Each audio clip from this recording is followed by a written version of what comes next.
everyone. Welcome back to another episode of Latinas Power Talk. I am your host and amiga, Kenya Vasquez. And today's episode, I'm actually so excited to speak with our guest this week because honestly, she just brings great vibes. Your energy is just so uplifting and enlightening that I'm like, you know what? I want to have this conversation with you. Beautiful. She is your self-trusted coach. Self-trust and confidence. Self-trust and confident coach. The one, the only, the Sylvia Brands. Thank you so much. That was quite the introduction. Really? Yes, I love it. Thank you so much. I really Thank you for being it. here, Amiga. No, thank you for having me. This is we're on a couch. Yes, we're comfy, cozy. We're here like. Yeah, I think this is really gonna set us up. Like the vibes are ready to go. Thank you. Thank you so much. You know, I met you almost a year ago, right? In October. Oh my gosh, so barely like. We're like at the 6 months. Yeah. And I remember you were the host, the MC. Yes. You were the MC of the Mujeron conference in Scottsdale. Yes. And I was just like, who is this girl? Like, your energy was amazing.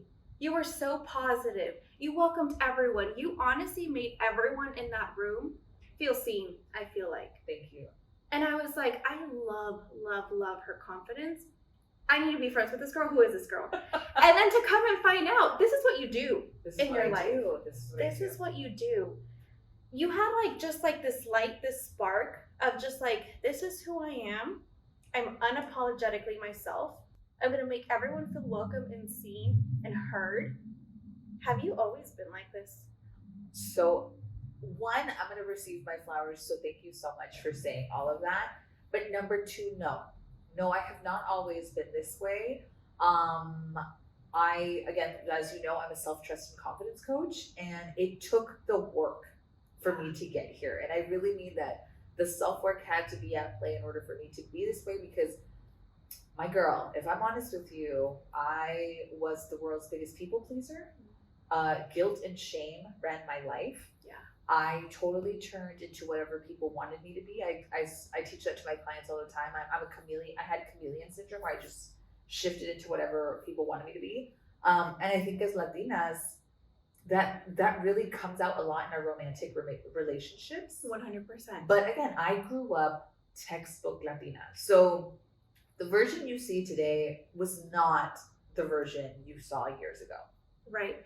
And I think, you know, it's funny because I feel like over the course of all these episodes that we've been on, that's been a recurring topic of people pleasing, or, you know, having to be a certain way because of our culture and how we grew up, and our parents, and really the upbringing. So I think, like you said, it is a lot of work to kind of just like strip that, because it's been embedded in you of like kind of, I don't want to say in our DNA, because I think it's part of us that we can change, right? Yes. But it's kind of been like, this is the only thing we know how to be. So to go away from that and kind of say like, oh wait, I have the option to do this. I can say no if I don't want to do it, if I don't like it, like what?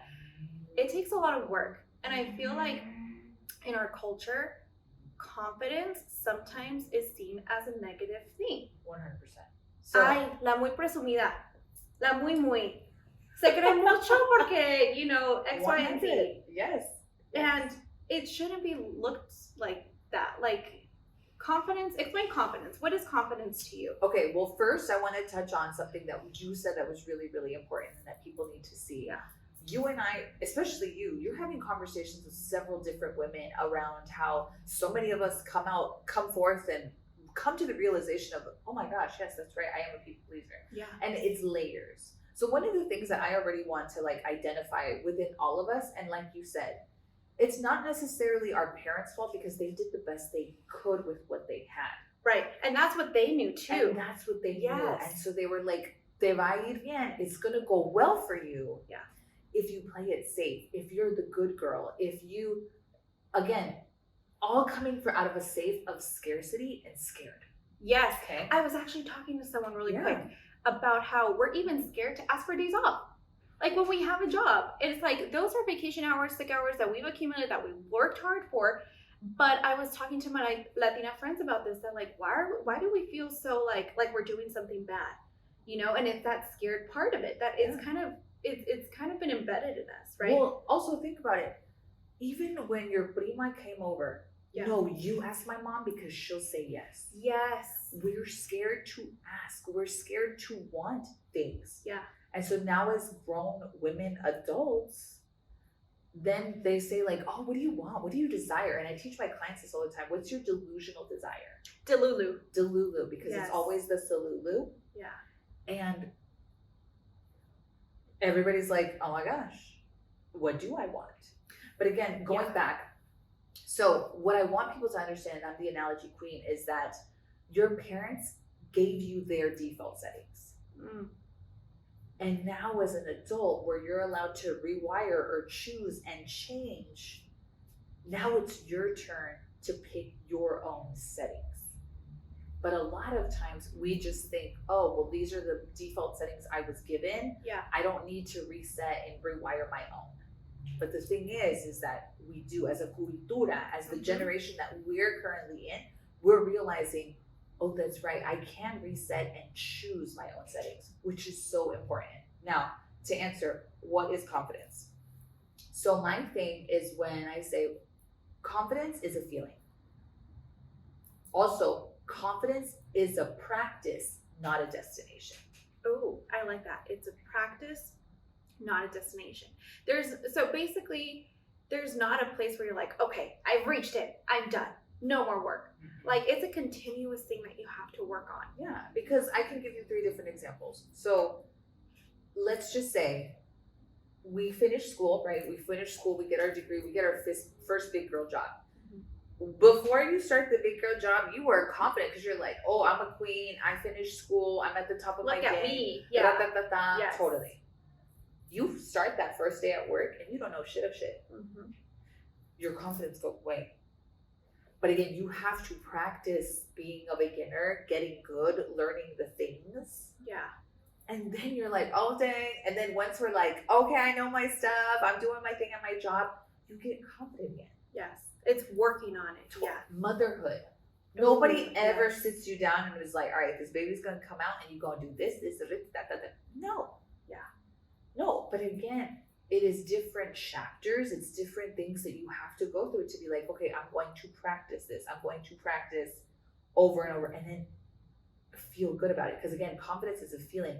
Self-trust is your opportunity to play in that opportunity. And it's also, self-trust is you acknowledging your own abilities. So and allowing yourself to present them to the world, right? This is you trusting yourself. Yeah. You said, I have an ability to bring women together to hear their stories and to share it with the world because I believe in this vision and this vision is a part of my purpose. You're trusting. This is an activated action around your self-trust. Yeah. And you're practicing confidence because you said yes to the opportunity to play in it.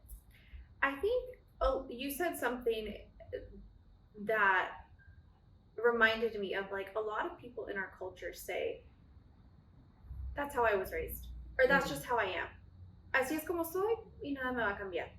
That's not true. And I think like you and so many other coaches as well who dive into like different parts of the person, right? Like relationship coaches, or you do confidence coaching, right? Are working towards that change of like, no, just because, like you said, just because we had these default settings doesn't mean we're going to stay like this for the rest of our life. Like, look at our iPhone, for example. It comes with default settings, but you adjust it to cater to the way that you want it to be. And not to like, and like compare us to an iPhone, but it's the same thing. Like, no, we I've get to pick and choose about that. Yeah. Yeah, we get to pick and choose. And I feel like the people who just say, oh, this is who I am, are either scared of changing or don't even know that it's a possibility maybe at that point. Do you think? Or why do you think people sometimes are so stuck in their ways of being like, así soy? 100%. So pay attention. Our mothers are the generation of novelas that came out, Lo que callan las mujeres. Yes. Cosas de la vida real. And then the one where the rose. La Rosa de Guadalupe. Yes. All of these crazy things where we're never going to talk about the truth, but we're going to portray it on television where millions of women are going to watch, but because we're too scared to act it out in person. Do you think society then has played a role in like Latina women being kind of placed in a box? 100%. Because that just made me realize, like, yes, what are the cases in novelas? The woman is always the poor girl. Or la mala. Or la mala, yes. In La Rosa de Guadalupe, it's always like the woman being like abused or whatever it may be, you know? And or it's she like, worked too much and yes. so she missed things with her children. They're always kind of like blamed or 100%. placed on a box. And like you said, if our grandparents, that's all that they see, that's all they think, and that's all they know, you know? But it's like, no, like you have a choice in life to make a difference for your life of what you want to accept and what you don't want to accept. 100%. And, you know, I think you're pushing women to like realize that. Yes. Like in your coaching. How long have you been doing this for? Oh my gosh. I want to say 5 years. 5 years. Yeah, I want to say 5 years. And probably in those 5 years, you've seen like such a revolution, such a change of like someone who probably started in maybe like a dark place. Yes. And then transitioned and found their lights. Like maybe some people even got divorced through the process, realized, you know what, I'm not taking this shit anymore. You know what I mean? I have a voice and I'm not going to stand up for this. I'm going to stand up for myself and not take this anymore. 100%. What has been like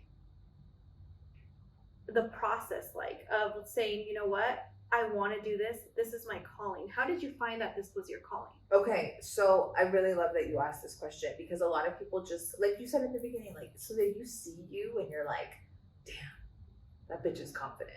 Yeah. And it's just an assumption that I've always been this way, but I love to tell people like, no, a bitch was scared.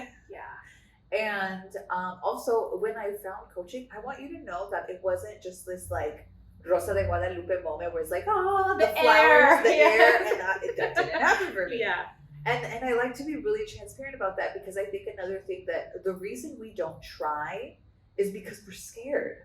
Mm-hmm. We think, oh, I'm not going to get it right on the first try, so what's the point? Let me not. Mm. And so here's the thing.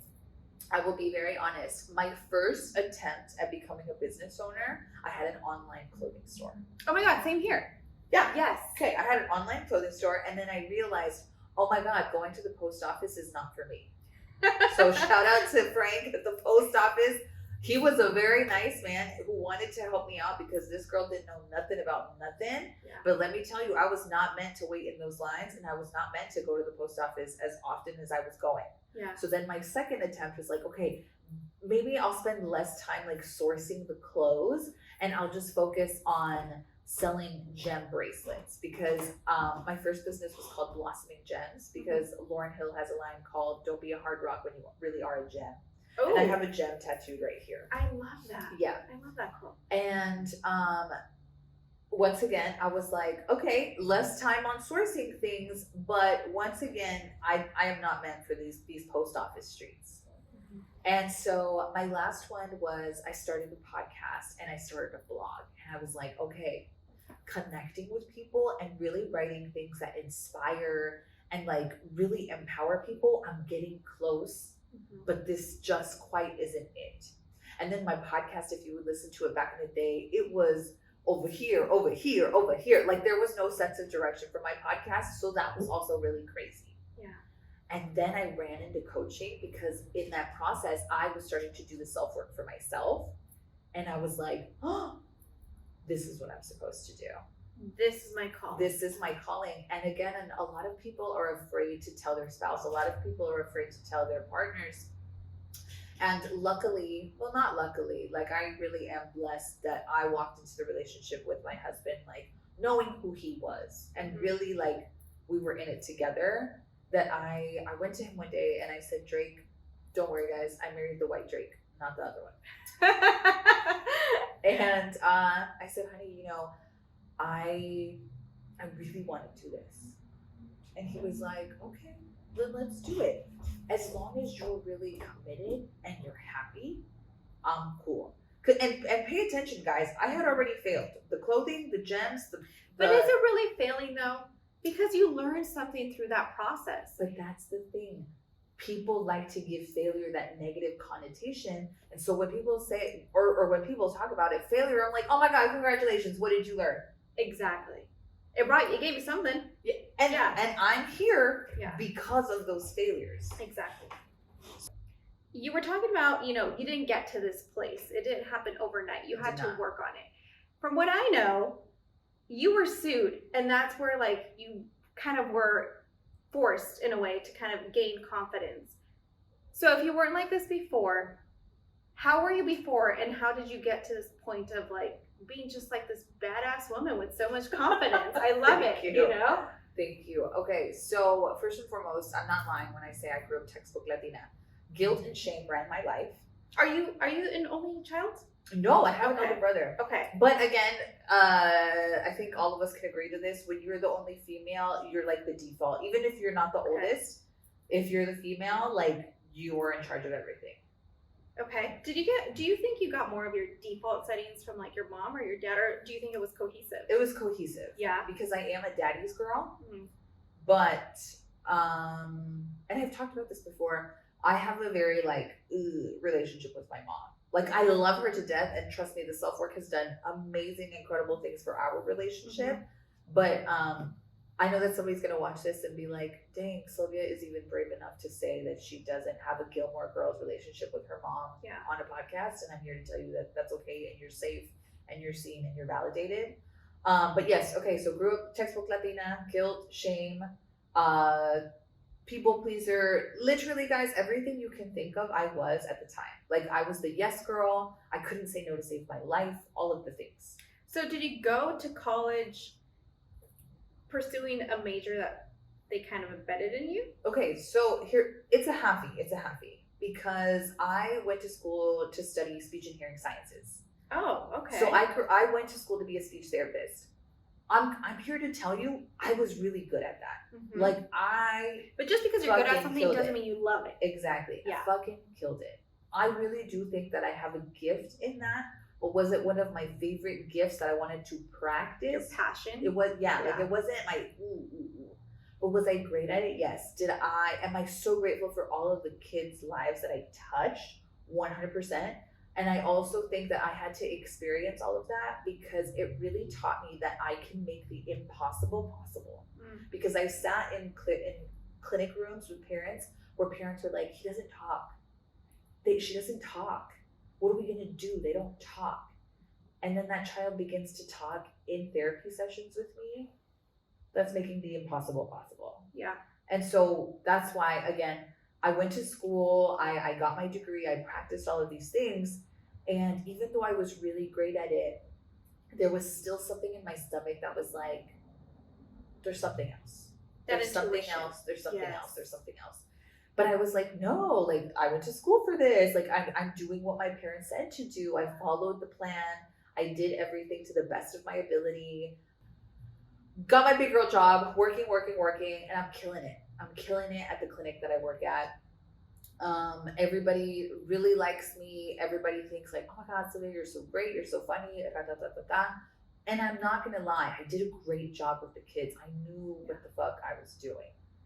And again, that's also really hard. When you know what you're doing, that's kind of a hard feeling to give up because you're like, I'm at the top of my game. Yeah. I know what I'm doing.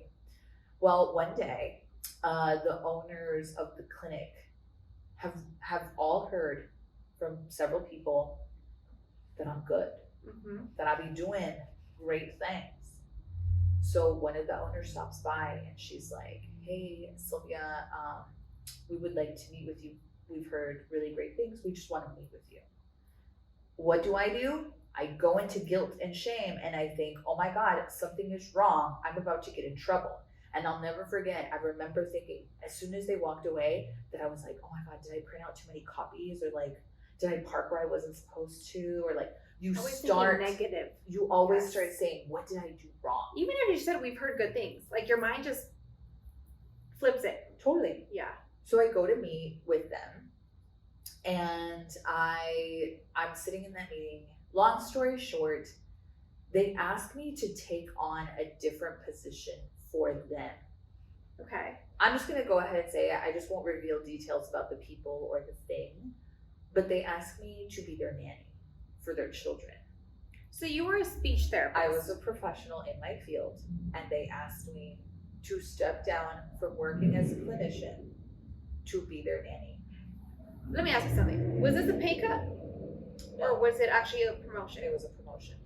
Okay. Do you think they felt threatened? Like other therapists felt threatened at some point? Because it almost sounds like they were wanting to take you out of the clinic. Did you feel See, like that's that the or no? thing. I didn't even think that. Okay. I didn't even think that. I was just like, me? Why me? Yeah. But why me of like, they must think I'm so special. Because remember, the people pleaser in me was like, they see me, they value me. Yes. I'm a yes kind of girly pop. So I didn't think, I thought it was weird. Mm-hmm. I'm not gonna lie to you. I did think like, oh, and there was a little piece of me that was like, is this kind of racism? Like, is it because, Oh, I didn't even think about that. Like, yeah. am I the cha-cha? Yeah. Like, just a tiny piece of me, like in my tummy. And I can totally remember, because I remember sitting in that conference chair being like, but they kept selling it to me of like, you'd get a pay raise, you get this, that, the creme de la creme. I went home, I told my parents, and this is where it gets funny. My mom automatically is like, oh my God, you have to say yes. And my dad immediately was like, you have to say no, it's a fucking trap. But quería quedar bien. Yeah. I wanted to do the right thing. I wanted to please my first big girl job and not look ungrateful. And I said yes. Then I started working for them. I worked for them for years. And all of a sudden the red flags start going up. Oh no. The red flags start going up, and they're all of a sudden like MIA, and all of a sudden they're not responding to text messages, and all of a sudden they're just communicating with me with like notes on like pieces of paper that are left on the kitchen counter. Yeah. So long story short, red flags start going up. The communication starts to act weird. And I'll never forget, we went on a Disneyland trip. And I'll never forget, she yelled at me in front of the castle for something that was so minuscule and like silly. And I was like, okay, blood is in the water. And I remember telling myself, Sylvia, you should get out of this park and fly home and be done. Literally, my heart, my stomach, everything yelled at the top of its lungs to leave, and I didn't. And I stayed and I continued. And then the big red flags started coming until finally I was like, hey, you know what? I'm done. And then they completely turned around and they said, okay, well, we would like to see the soap notes for all of these past years that you've been working for us. Soap notes are the notes that I take as a clinician of what's happening in clinic sessions. Right. And I said, what do you mean? And they said, we want to see the clinic notes. And I said, but you were just hired as a nanny, I was right? hired Not as a nanny. Therapist. I said, why? I was hired as a nanny. And they said, well, you've been getting paid out of clinic money. We want to see the notes. Oh, no, they didn't. So this family owns the clinic, right? Okay. Now I get what they're doing. Uh-huh. So they knew I didn't have it because I was That hired. was not what you were hired for. Exactly. Yeah. But guess what? I did it all with nothing in writing. No. I did it all with Sylvia. nothing in writing. No. So they went for my license. They went for my degree. They took me to the board of health. They took me for everything. Oh my goodness. And it was the fight of my life for a whole year. Did you end up losing your license then? I was very close. But again, God works in amazing and miraculous ways, and God is good all the motherfucking time. Amen. Yes. And I walked away that like the judge ruled it and was like, hey, don't do this again to a child and get out of my courtroom. You're free, let's be done here. Oh my goodness. But I had to take my ass to all of those different places and kind of plead my case so that they would reinstate everything. And luckily everybody was willing to listen to a girl and her story and really believe me because I had the receipts. You had nothing in email that said, you know what, we're changing your position, you're going to be a nanny now. Nothing. Oh my goodness. So that's why I say my people-pleasing tendencies got me sued at 24, because I have to assume the responsibility that me saying yes and me just doing right by other people was what got me fucked up. It could have literally, like, thank God for that judge. You know what I mean? Thank God. 100%. Because it was bad, but it could have gotten worse. 100%. Oh my goodness. So from there, did you, like, was there a spark that was like, you know what? I'm not doing this shit anymore? Or did it take time after that for you to be like, I don't want to be a people pleaser anymore? There was a time that I was laying in bed, because I want you guys to know that it was the year of the deepest, darkest depression of my life. My hair was falling out in chunks. After you left this family? Yeah. Yeah. My hair was falling out in chunks in the middle of the process of just getting sued, right? My parents would literally have to spoon feed me because I was just in such a depression. And I'll never forget the day that kind of everything changed for me. My dad was standing in the doorway of my room, and all I could see was his silhouette from the hallway light. He just said, my maiden name is Pozo. And he just said, I just want to remind you que tú eres Pozo. We're going to get through this. You're going to get through this because it is Pozo. It is in your blood. It is in your veins.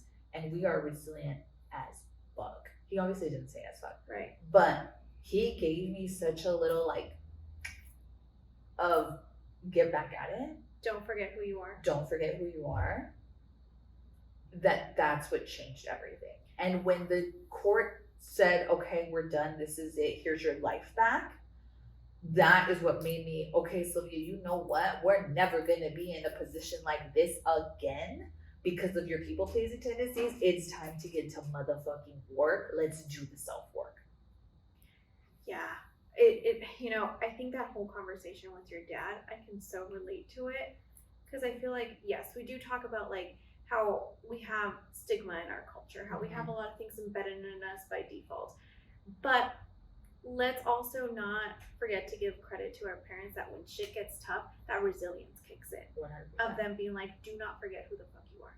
100%. Get up. The crown may tilt, but it may not fall off. Yeah. You know what I mean? And I think your dad knew just the right time to come in. Yes. Because, and this is what I tell people too, when people come in hot and heavy with the you got this, and it's the reason I don't say it, is because people say that when you don't fucking have it.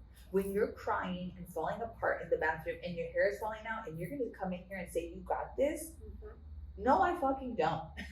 Right. And it's a form of gaslight, which is what we do. When it's given at the most inopportune time, when the tia comes in and she's like, ay, tú puedes, mija, échale ganas, and you're literally like bawling your eyes out, you're like, yo, échale from where? Right.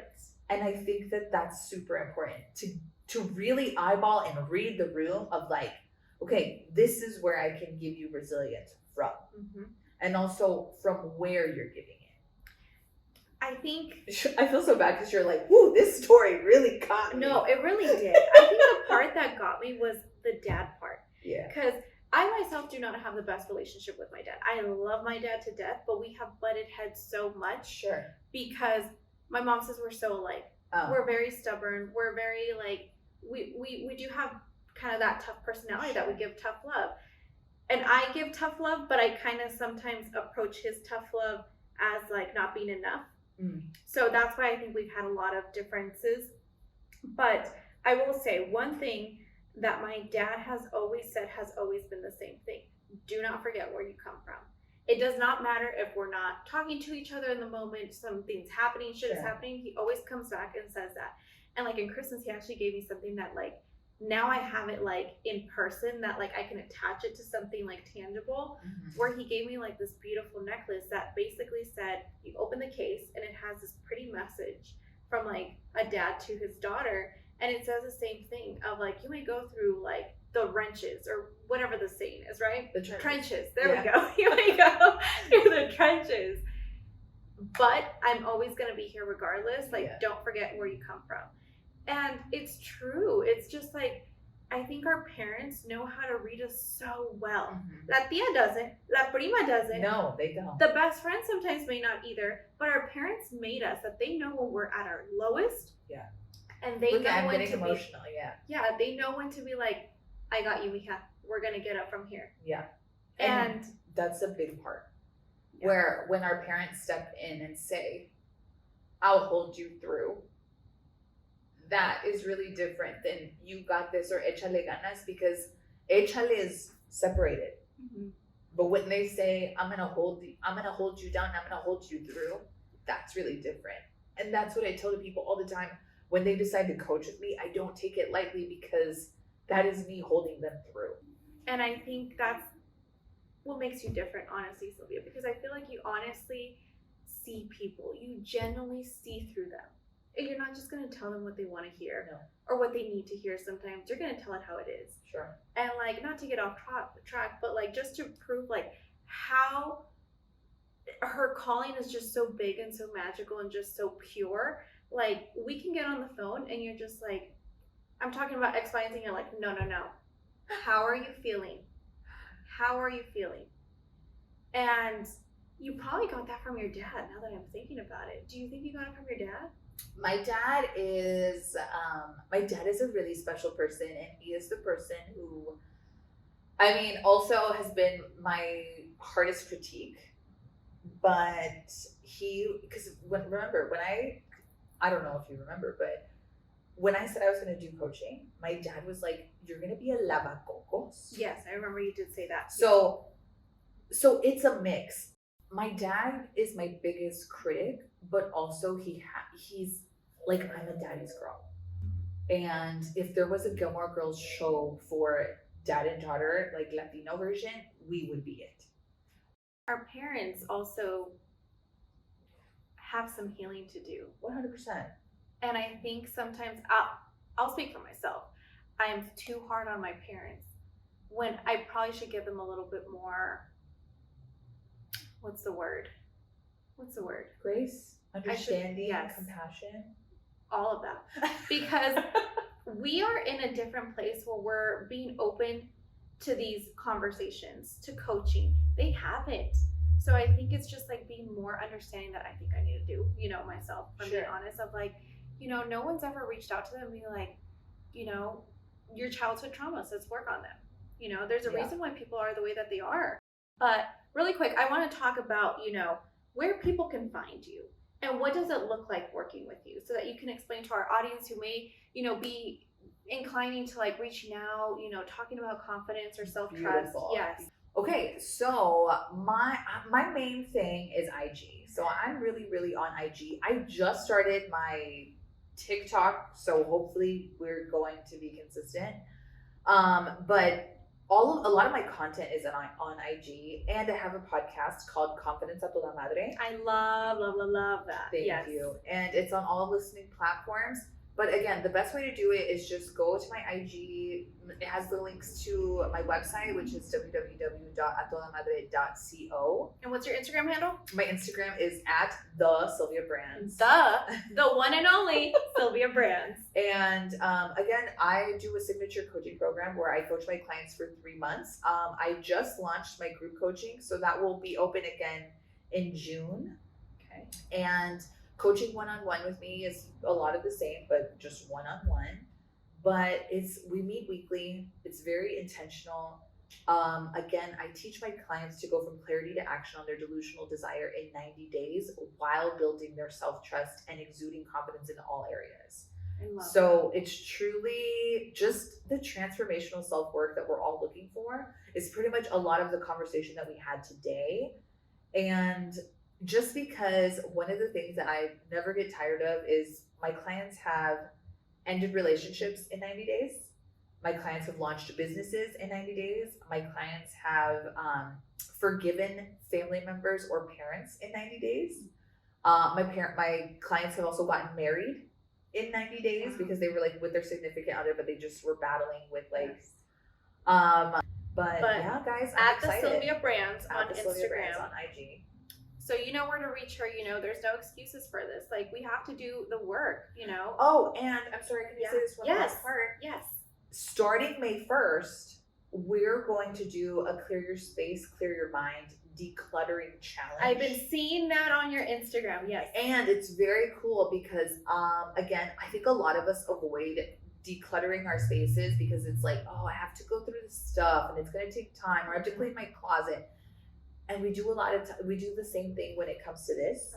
Our minds. We're like, oh, I don't want to sit with my feelings because I'm a really good avoider, or like all of these things. And so what's really cool is that I make the challenge build your self-trust and confidence and your mindset with tangible things that I'm pretty much setting you up to do the self-work and be prepared for that. I love that. And that comes May 1st? May 1st. 2 weeks. Yeah. May 1st. I know, I'm doing the prep right now. So I love that. No, thank you so much for being here. No, thanks. I really enjoyed the conversation. Same. I think there's so much more we can dive into on another episode. We'll have to do a part 2. Yes, a part 2. Go check out her podcast, please. Confidence a Toda Madre on all platforms. Follow her on Instagram. She has a lot of stories on there that can even help you. Like, let's say, you're not ready because you don't have time or whatever to do a whole call. You can learn so much from your IG, I feel like. So, that's a starting step as well. Sure. And the podcast. I love to be a passenger queen with y'all. And like, I just love it. Like listening to Sylvia Brands, and I love it. Yes. Make sure to tag her. Make sure to tag her if you listen to her podcast as well. So thank you so much for being here. Honestly, you are making so much change. And I'm so proud to know you and to have you on the podcast. Thank you for your time. Thank you so much. Thank you, amiga, for your purpose, because you're really walking in it and sharing your space. It means a lot. Yeah. And thank you all for watching and tuning in. Make sure to subscribe to our YouTube channel and find us on Instagram at Latinas Power Talk. And I will see you back here next week on Wednesday. Bye.